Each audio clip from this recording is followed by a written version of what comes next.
அஸ்ஸலாமு அலைக்கும் வரஹ்மத்துல்லாஹி வபரகாத்துஹு. நாளும் ஓர் அமுதமொழி. உருவமற்ற இறைவனை வெற்று கண்ணார் காணுதல் இயலாதது.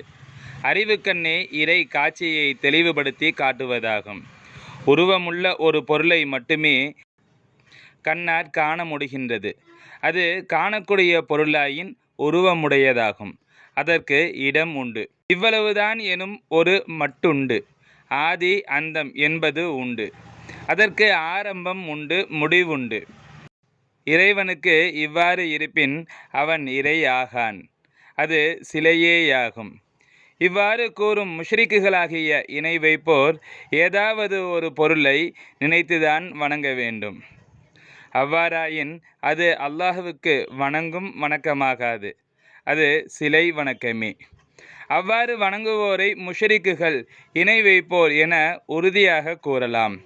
அவர்கள் குர்ஆனில் பரிசுத்த அல்லாஹ் கூறும் கூற்றுக்கு முரணாகின்றமையால் அவர்கள் இறை மறுப்பு காஃபிர்களாவர். அவர்கள் கலிமா சொல்லி தௌபா செய்து மீளும் வரை கொடிய காஃபிர்களாவர்.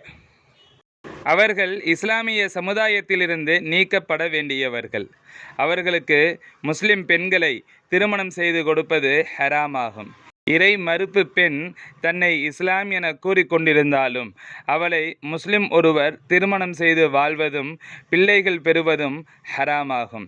பரிசுத்த இறைவனுக்கு உருவம் உண்டு என கூறும் காஃபிரான கூட்டத்திலிருந்து ஈமானுள்ள முஸ்லிம்கள் அனைவரையும் பூரணமாய் பாதுகாக்குமாக. ஆமீன்.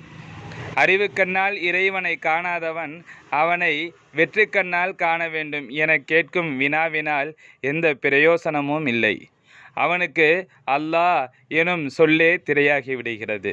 அல்லாஹுவுக்கு உருவம் உண்டு என கூறும் மூடர்கள் திண்டாடுவதும் சந்தேகத்தில் மக்களை கெடுப்பதும் அவர்கள் செயல். அல்லாஹ் இவர்களுக்கு நல்ல அறிவை கொடுத்து பரிசுத்த இஸ்லாத்தின் பக்கம் திரும்புவார்களாக. ஆமீன். சங்கைமிகு ஷேഖநாயகம் குதுபு ஜமான் ஷம்சுல் உஜூத் ஜமாலியா அசையீத் ஹலீல் அன் மௌலானா அல் ஹசனியுல் ஹுசைனியுல் ஹாஷிமி கதசல்லாஹு சிர்ரஹுல் அலீம் அவர்கள் ரிசாலத்துல் கௌசியா எனும் நூலிற்கு மெய்ஞான போதனை அல்லது இரட்சணிய பிரபந்தம் என்று அளித்த விளக்க உரையில் இருந்து